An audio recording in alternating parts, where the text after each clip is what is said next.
going on, Dolphins? It is your boy Dillon, and I have today your Dolphins at Bills preview.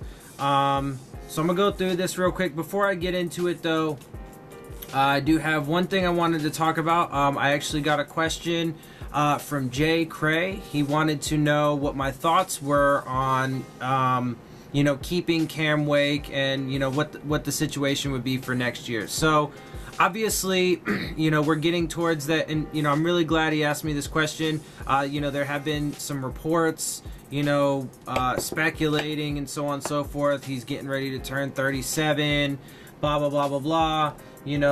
Whatever. And obviously, since this is our final game of the season, we're wrapping up and we're getting towards that time where, we're obviously going to have to start thinking about free agency and the draft and how we're going to, how the team's going to look for next year.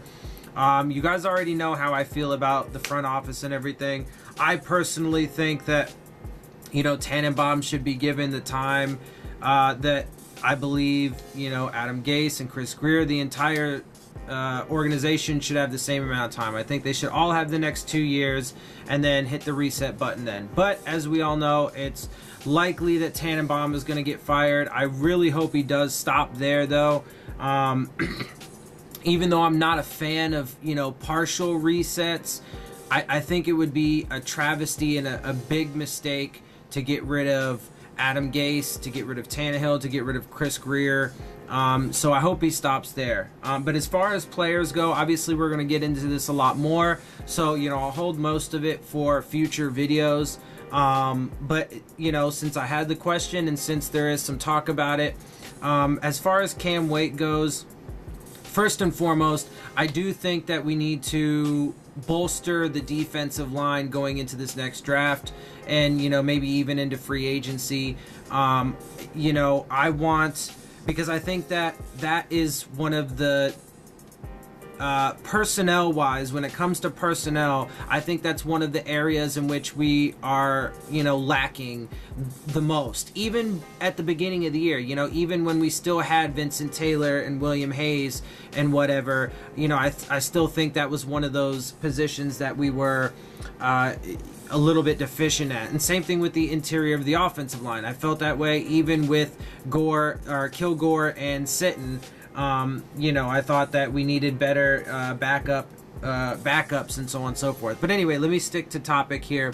So on the defensive line, I definitely think that's something we need to address, particularly on the interior. I think that we need to get younger for sure at defensive end, but I like Charles Harris. I think it's absolutely ridiculous. Like Omar Kelly sitting here, sits there and says that he's like a bust and shit like that, and that, he's not, and the media is all like super frustrated. I mean, with the entire defensive line to begin with, because we weren't getting as many sacks as we should. But we led the league in interceptions, which means we were getting pressure, which means that we were disrupting the quarterback, making him throw early, so on and so forth. So, again, it's just people not taking things into full context. And so, I'm not... And he's still... I think that draft picks need to be given at least 3 years before you can really start to properly evaluate them. At least. Because they need time to get adjusted to the NFL. They need time to get adjusted to their teammates, their coaches, the organization, blah, blah, blah, blah, blah. Right?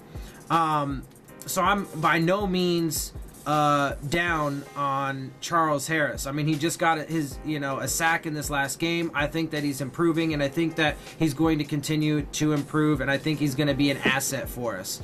I think we could for sure upgrade over Andre Branch. I would like to see us, pick up another young defensive end in this draft. I do also want to get another young defensive tackle. But I am excited for Devon Godshaw coming back. I am excited for Vincent Taylor next year. I think those guys have, really been stepping up and getting better, and I think they will continue. I would like to see William Hayes come back next year. Ziggy Hood and Sylvester Williams, whatever. I mean... yes, maybe just depending on how, the draft plays out, and then, obviously how free agency is. If there's nothing better as far as veteran presence, then, maybe keep one of them, or, for depth or whatever. Akeem Spence, I'm kind of neutral on him. Like I said, I do want to see that defensive line bolstered. Specifically about Cameron Wake, absolutely do I want to see him back. I never want to see Cameron Wake in another team's jersey ever. He said that he wants to play in 2019, so he needs to be in a Dolphins jersey. I want to see him retire as a Dolphin. With the age of free agency, there's obviously so much more turnover on teams than there used to be. Guys don't really, stick around with the team that drafted them anymore. That doesn't happen nearly as often. And, the team that guys have been with like their whole career, they oftentimes don't retire with anymore. So I would love to see Cameron Wake continue to play for us and to continue to do good things for us and then retire as a Dolphin. So whenever until he's ready, I want to keep him around. I don't give a shit. Bottom line, point blank, period. Because I always feel like, first of all, I feel like when he knows it's time, he's gonna hang it up. And until that time happens, he's always gonna provide good things for us. And at this point, he's absolutely, a good mentor. A mentor for, guys like Charles Harris. So do I think we need to add another, young guy defensive end? Absolutely. Do I think we need to continue developing Charles Harris, and obviously upgrade over Andre Branch? Yes. Robert Quinn, I actually personally want to keep him as well. I do think, but, obviously we have a lot of money in our defensive line and we should try and trim some of that. So I think we should, again, upgrade over Andre Branch, get rid of Andre Branch because he hasn't shown to perform well enough and, be able to stay on the field and not be hurt enough. So, again, upgrade over him, keep Robert Quinn, keep Cameron Wake, keep Charles Harris, keep William Hayes if we can, and if he's, up to play next year. And then, obviously I want to get a young interior defensive lineman, so a defensive tackle, at least one defensive tackle, and at least one defensive end in this upcoming draft.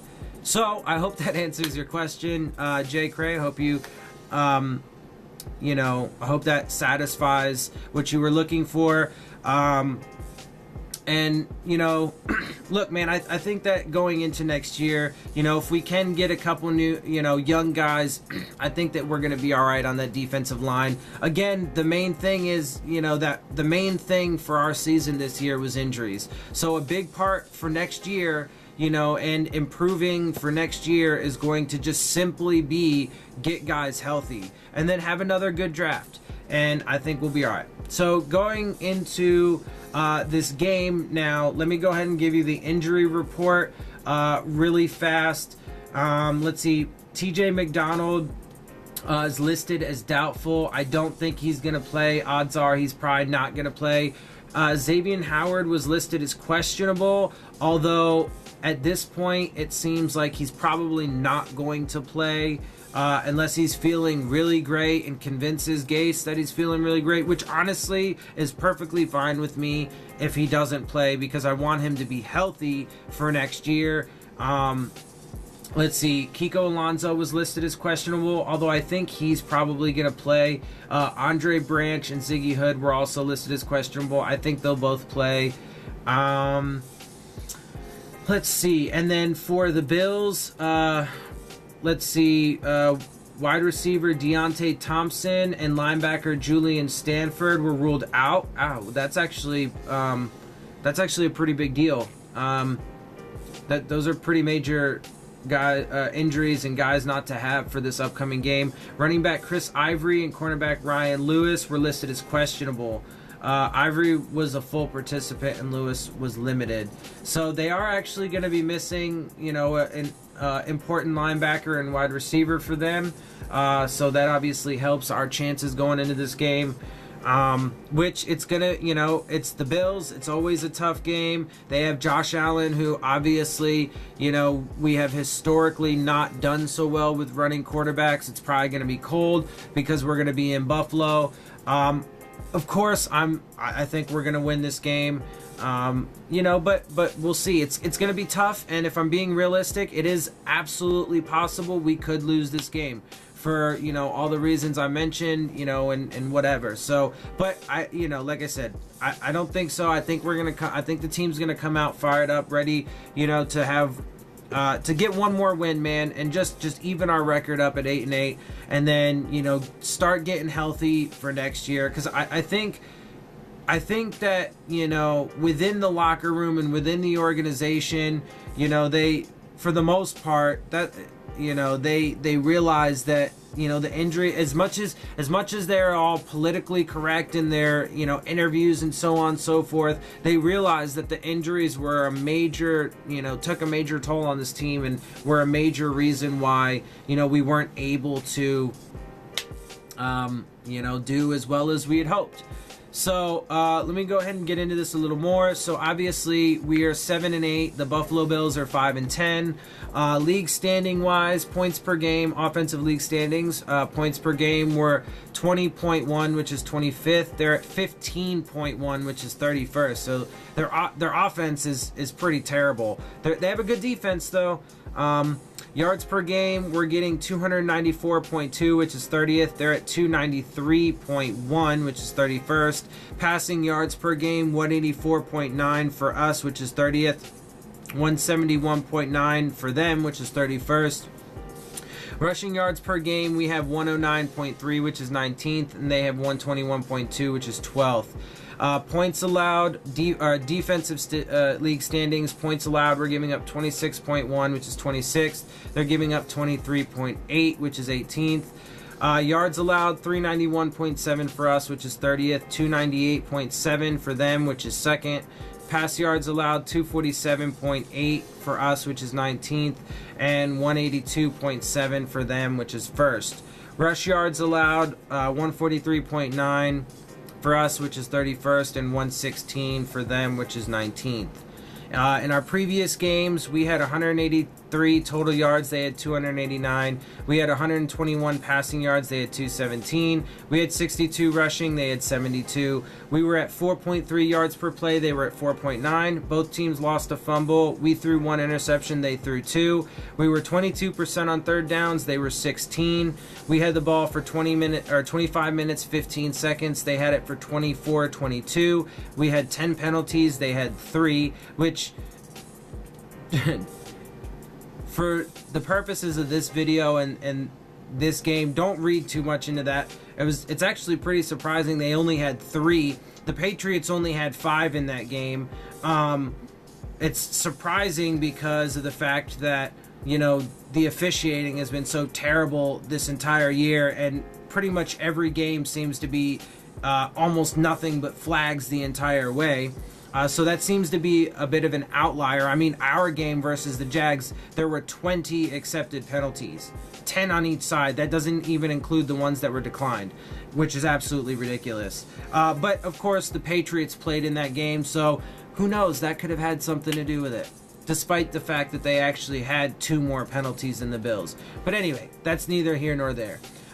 So passing statistics, Ryan Tannehill was 15 of 22 with 68.2 completion percentage, 146 yards, 1 touchdown, 1 interception, and an 82.8 passer rating. On the year, he's completing 65% of his passes for 1,832 yards, 17 touchdowns versus 7 interceptions, and a 99 passer rating.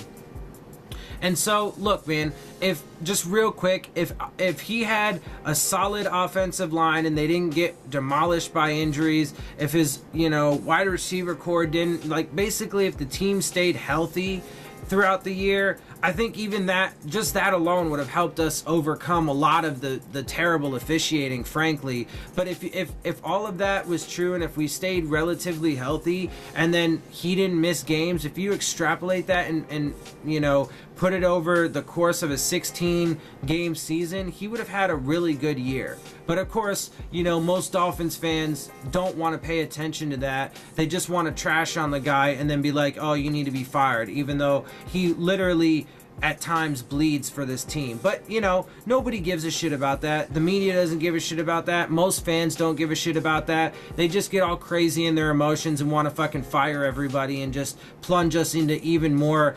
mediocrity or worse. So, anyway, I'm not going to get too far into that. I just wanted to point that out yet again. Josh Allen was 20 for 41, a 48.8 completion percentage for 217 yards, 1 touchdown, 2 interceptions with a 52.6 passer rating. On the season, he's completing 51.7% of his passes for 1,850 yards, 7 touchdowns, 11 interceptions, and a 63.7 passer rating. So clearly Josh Allen is having a rough rookie season. Rushing leaders, Kenyon Drake led the way for us. 6 rushes, 23 yards, 3.8 average. Ryan Tannehill threw in 3 for 22 yards and a 7.3 average. Kalen Ballage had 4 for 10 yards and a 2.5 average. Brandon Bolden had 4 for 9 yards and a 2.3. Keith Ford led the way for them. 7 rushes, 33 yards and a 4.7 average. Josh Allen had 5 for 30 yards and a 6 average. LaShawn McCoy had 6 rushes, 9 yards and a 1.5 average. Receiving, Danny Amendola led the way for us, 3 of 3 for 40 yards. Kalen Ballage was 2 of 4 for 39. Kenyon Drake was 4 of 5 for 31. Devontae Parker was 2 of 3 for 13. And Brandon Bolden was 1 of 1, 4 yards and a touchdown. Zay Jones led the way for them, 5 out of 9, 67 yards and a touchdown. Jason Kroom was 4 of 6 for 55 yards. Robert Foster, 4 of 7, 52 yards. Keith Ford, 2 of 4 for 14 yards. Deontay Thompson, who's going to be out this next game, was 1 of 2 for 11. And LaShawn McCoy had 3 for 3, was 3 of 3 for 10. Defensive statistics, we had 4 sacks last game, 8 tackles for loss, 1 forced fumble, 1 fumble recovery, no interceptions, no pass defense. Buffalo had 1 sack, 2 tackles for loss, 1 forced fumble, 1 fumble recovery, 2 interceptions, and 3 passes defense. So,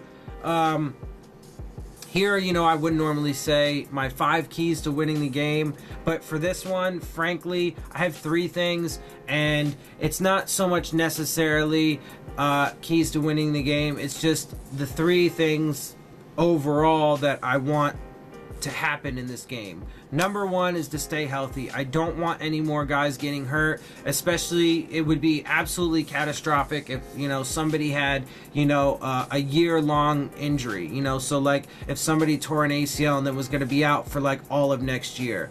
That's part of the reason why I'm glad if he doesn't play that Xavier Howard doesn't play, right? Because I want to make sure that he's healthy and ready for next year.